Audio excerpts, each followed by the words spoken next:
میرا medical store میری آمدنی کا واحد ذریعہ تھا اور کچھ عرصہ سے میرا کاروبار کافی پھیل پھول گیا تھا۔ اب مجھے کوئی مالی پریشانی نہیں تھی، اس لیے میں نے اپنے باقی کام کاج ختم کر دیے اور زیادہ تر وقت اپنے اسٹور پر ہی گزارنے لگا۔ حالانکہ میں چٹا ان پڑھ تھا، مجھے کسی قسم کا میڈیکل کا علم نہیں تھا، مگر اس کے باوجود بھی چند پڑھے لکھے نوجوانوں کی مدد سے میں اپنا اسٹور بخوبی چلا رہا تھا۔ لیکن اکثر اسٹور کے معاملات دیکھنے کے لیے مجھے یہیں پر بیٹھنا پڑتا تھا۔ زیادہ تر میں اپنے سٹاف کو اپنے کمرے سے ہی مانیٹر کرتا تھا۔ میرا آفس اسٹور کی پچھلی سائڈ پر واقع تھا، جہاں سے اسٹور کا سارا منظر صاف نظر آتا تھا۔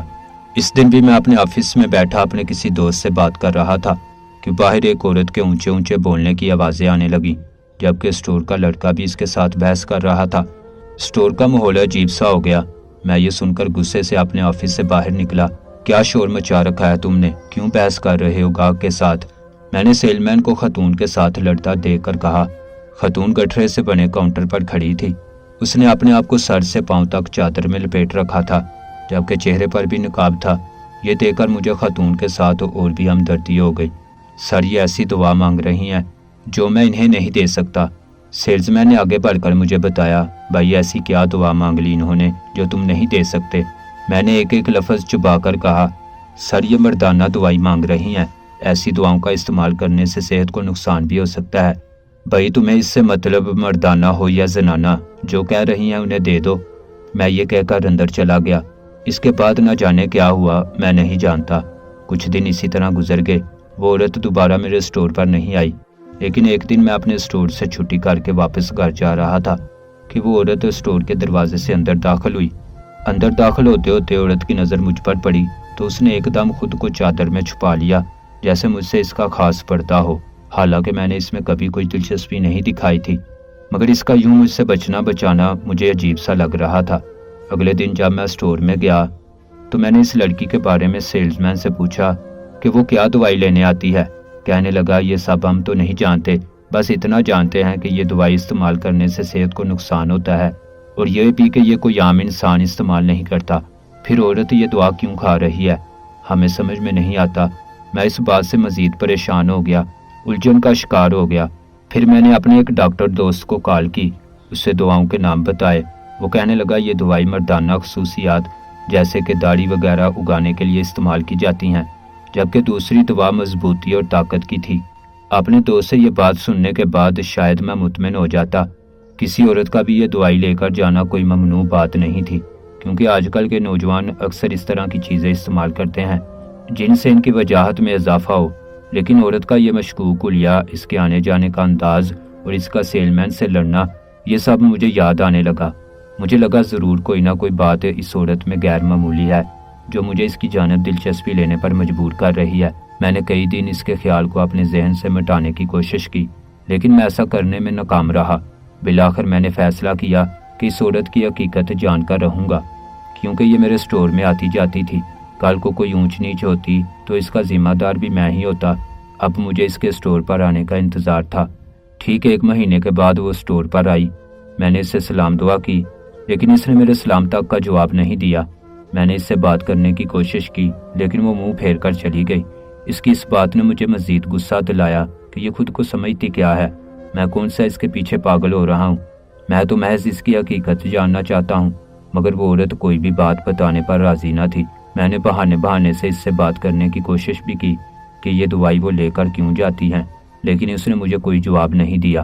تب میں نے سوچا کہ میں خود ہی اس کا پیچھا کروں گا، اس کے گھر تک کا سراغ لگاؤں گا، دیکھوں گا ان دواؤں کا غلط استعمال تو نہیں ہو رہا۔ میں نے اسی وقت کھڑے کھڑے یہ فیصلہ کر لیا۔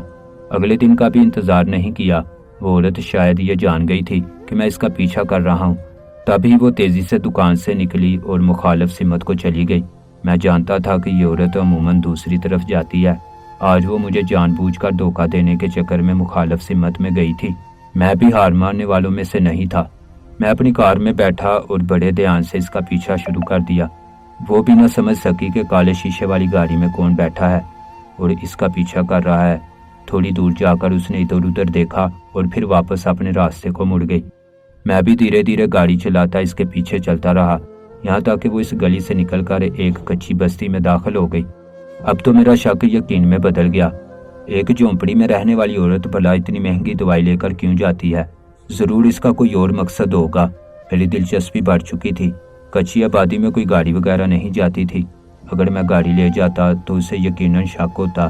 मैं कुछ फासले पर गाड़ी खड़ी करके खुद गाड़ी से निकलकर एक दुकान पर खड़ा हो गया। मैं इसको जाते हुए उसे देखता रहा। वो एक कच्चे से घर में दाखिल हुई जिसके बाहर एक रिक्शा खड़ा था। तो गोया इसका शोहर रिक्शा ड्राइवर है, मैंने सोचा, और फिर दुकान वाले से इस औरत के बारे में पूछने लगा। इस शख्स ने मुकम्मल लाइल्मी का इजहार किया। कहने लगा कि वो इसे नहीं जानता। मुझे मायूसी हुई।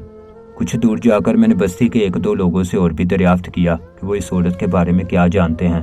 वो कहने लगे कि इसके 2 बच्चे हैं, ये यहाँ अपने शोहर के साथ रहती है, बड़ी पर्देदार और नेक परहेज खतून है। इसका शोहर रिक्शा चलाता है और ये खुद कभी कभार ही घर से निकलती है। इन लोगों की बात से मुझे कुछ खास समझ में नहीं आया।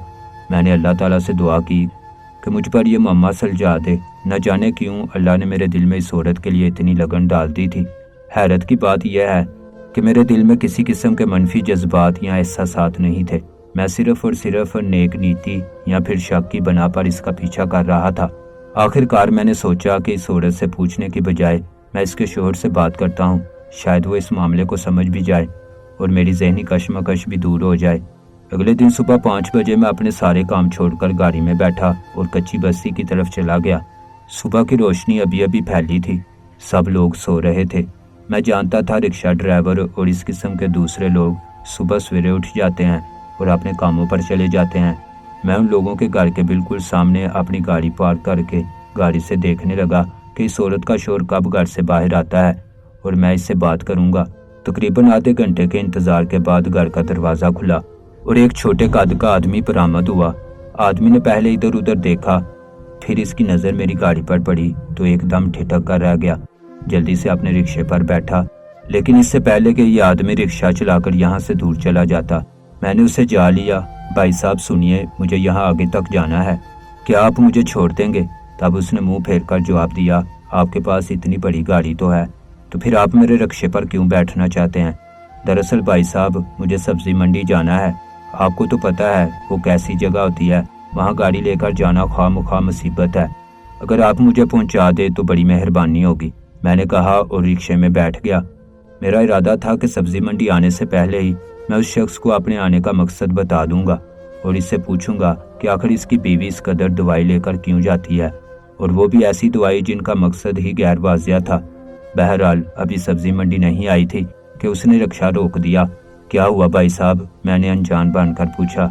मैं इससे आगे अपना रिक्शा लेकर नहीं जा सकता, बेहतर है आप यहीं उतर जाएं। मैं यहीं उतर जाऊं? ऐसा कैसे हो सकता है? मैंने आपको पहले बताया था कि मुझे सब्जी मंडी जाना है। हाँ, तो मैंने आपको नहीं कहा था कि आप मेरे रिक्शे पर ही ख्वाह बैठे, उसने सर्द लहजे में जवाब दिया। अच्छा ठीक है, तो मुझे कॉलेज चौक पर छोड़ दो। मैंने उसे दूसरी पेशकश की। कॉलेज चौक पर मैं उसे क्यों लेकर जाना चाहता था, यह भी एक अलग कहानी है। खैर इस पर वो राजी हो गया। मैंने उसे यहाँ तक आने का किराया अदा किया और वो मुझे कॉलेज चौक तक ले गया। कॉलेज चौक आते ही मैंने अपना असल मुद्दा बयान कर दिया। दरअसल भाई साहब बात यह है कि मैं कुछ दिनों से आपकी बीवी को स्टोर तक आते जाते देख रहा हूँ। वो जिस स्टोर से दवाई लेने आती है वो इस इलाके का सबसे बड़ा स्टोर है। हर किस्म की दवाएं मिलती हैं, लेकिन आपकी बीवी अजीबोगरीब किस्म के फार्मूले मांगती है। कभी कहती है उससे दाढ़ी उगाने वाली दवा चाहिए, तो कभी हमें ऐसी दवाई बताती है जिन्हें खाकर इंसान की मौत यकीनी है। वो दवाएं खाने से इंसान वक्ती तौर पर सेहत तो बना लेता है, मगर इसके बाद जो होता है वो तो मैं आपको बता भी नहीं सकता कि कितना नुकसानदेह है। आप अपनी बीवी से कहें कि वो इन दवाओं का इस्तेमाल करना छोड़ दे। मैं इसे समझाने लगा। इस बात का उसने मुझे कोई जवाब नहीं दिया। आपको इस मामले में बोलने की कतई ज़रूरत नहीं है। कुछ देर ठहरने के बाद उसने जवाब दिया, मैं अच्छे से जानता हूँ कि मेरे घर में क्या होता है और क्या नहीं। इसने बड़ी बेनियाजी से कहा। मुझे इसकी यह बात बहुत बुरी लगी। अच्छा तो ये बात है, मुझे लगता है तुम भी अपनी बीवी के साथ इस खेल में मिले हुए हो। मेरी बात पर वो घबरा गया। क्या मतलब? मैं कोई खेल नहीं खेल रहा, मैं तो अपनी रोजी कमाता हूँ, उसने बेचारगी से कहा। तुम ऐसे नहीं मानोगे। मैंने सामने खड़े पुलिस वाले को इशारा किया। खुदा के लिए पुलिस को मत बुलवाना, मुझे पुलिस से डर लगता है। वो तो अब जैसे पीकी बिल्ली बन गया था। अच्छा इतनी जल्दी डर गए? चलो मुझे बताओ सच क्या है। मैं सच नहीं बता सकता, इसने मुझे गुस्से से कहा। तुम्हें सच बताना पड़ेगा वरना मैं तुम्हें चोरी के इल्जाम में अंदर करवा दूंगा। मेरा गुस्सा देखकर वो थर थर कांपने लगा। खुदा के लिए भाई ऐसा मत करो, मैंने तुम्हारा क्या बिगाड़ा है? मेरे घर के मामला से आखिर तुम्हें क्या दिलचस्पी है? मैं जो भी करूं वो मेरा मामला है। ठीक है, मैं अभी पुलिस को बुलाता हूं। यह कहकर मैंने सामने खड़े पुलिस वाले को इशारा किया। पुलिस वालों से मेरी काफ़ी जान पहचान थी। सिपाही ने आते ही मुझे सलाम किया और मेरी तरफ सवालिया नज़रों से देखने लगा। मेरा धमकी अमेज़ लहजा सुनकर उसने आहिस्ता से कहा, आप मेरे घर चलें, मैं आपको सब बता दूंगा। मैंने पुलिस वाले को वापस जाने का इशारा किया और इसने रिक्शे का रुख अपने घर की तरफ मोड़ दिया। मैं सोच रहा था घर में इसकी बीवी बच्चे इसका इंतज़ार कर रहे होंगे, इसलिए ज़रा महतात होकर इसके घर में दाखिल हुआ।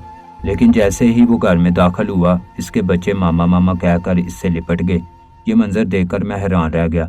तब उसने अपने सर से वो पगड़ी नुमा चीज़ उतारी और मेरे सामने बैठकर अपनी कहानी का आगाज़ किया। मियाँ, तुम तो मुझे नहीं जानते, लेकिन मेरी निगाहें तुम्हें पहचानती हैं, और कैसे ना पहचानूं तुम्हें? आखिर तुम लोग ही तो हमारी खुशियों की बर्बादी की वजह हो। क्या मतलब? मैंने तुम्हारा क्या बर्बाद किया है? मैंने पूछा, क्या तुम अब्दुल हमीद साहब को जानते हो? उसने कहा, हाँ, क्यों नहीं जानता, मेरे मरहूम वालिद का नाम है।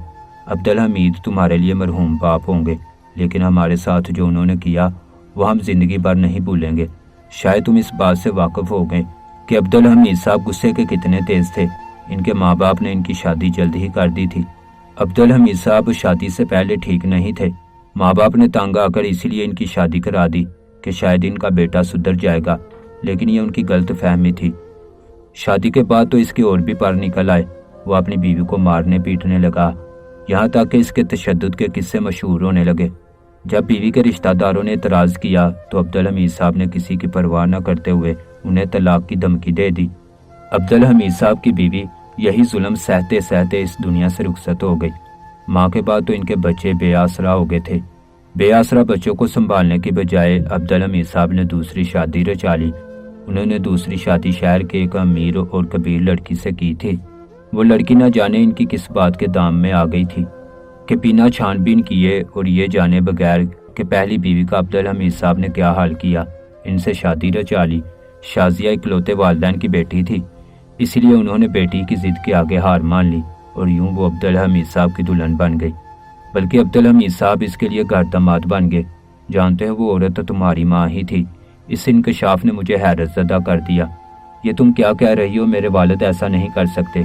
तुम लोग झूठ बोलकर हमदर्दियाँ समेटने की कोशिश करते हो। देखो, मुझे इन सब का कोई शौक नहीं। तुम मेरे पीछे आए, मैंने तुम्हें बता दिया, और अब्दुल हमीद साहब की पहली बीवी की औलाद, जिन्हें उन्होंने रुलने के लिए छोड़ दिया था, जिन्हें अपनी जायदाद से हिस्सा तक नहीं दिया, वो आज भी दरबदर रुल रही है, और मैं रिश्ते में तुम्हारी सौतेली बहन लगती हूँ। और जानते हो ये हुलिया क्या है? वो दीवाना वार अपने चेहरे के बालों को नोचने लगी, जो शायद दाढ़ी की सूरत में उसने खुद उगाए थे। ये हुलिया, ये जवानी बर्बाद करना, ये सब क्या है? ये मैं अपने बच्चों के लिए कर रही हूँ।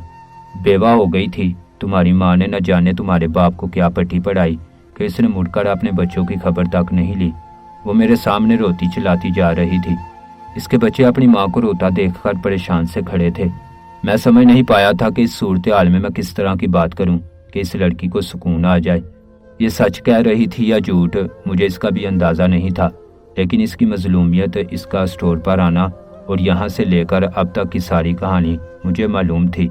कम अज़ कम इसके लहजे से मैं इसको झूठा नहीं कह सकता था, मगर फिर भी इस बात की तस्दीक ज़रूरी थी। तभी मैं वहाँ से उठा और बोझल कदमों से अपने घर आ गया। घर आकर मैंने अपनी अम्मी से पूछा कि क्या बाबा ने वाकई दूसरी शादी की थी। मेरे मुंह से ये बात सुनकर अम्मी हैरान रह गईं कि मुझे ये बात किसने बताई, लेकिन बिलाखिर मेरे इसरार करने पर उन्हें बताना ही पड़ा कि वालिद ने वाकई इनसे दूसरी शादी की थी, और ये कि वो इनसे मोहब्बत कर बैठी थी। न जाने क्यों इस लम्हे मुझे अपनी माँ भी किसी दूसरी औरत की खुशियों की कातिल लगी। इस दिन के बाद से मैं अपनी बहन के पास जाता हूँ, उससे रुपए भी देता हूँ। अब सोच रहा हूँ कि जायदाद से इसका हिस्सा भी अलग कर दूँ। आखिर वो भी मेरे वालिद की औलाद थी। उसने अपने बच्चों को पालने के लिए अपना हुलिया तक बदल डाला। उसने तो औरत से मर्द बनने की भी कोशिश की, क्योंकि वो इस माशरे में फैले दरिंदों से बचना चाहती थी। मैं अपनी बहन के इस जज्बे को सलाम करता हूँ, मैं इसकी मेहनत कशी को भी सलाम करता हूँ, लेकिन एक तरफ मेरी सगी माँ है और दूसरी तरफ मेरी सौतेली बहन। समझ में नहीं आता कि बहन की बात मानूं, इसकी मदद करूं, या फिर अपनी माँ का एहतराम करूं। मेरी बहन को जो हिस्सा देना है, इसके लिए इजाज़त लेना अम्मा से ज़रूरी है। अब समझ नहीं पा रहा کہ میں اپنے ضمیر کو کیسے مطمئن کروں۔ مجھے آپ کے مشورے کی ضرورت ہے۔ آپ ہی بتائیے مجھے کس کا ساتھ دینا چاہیے۔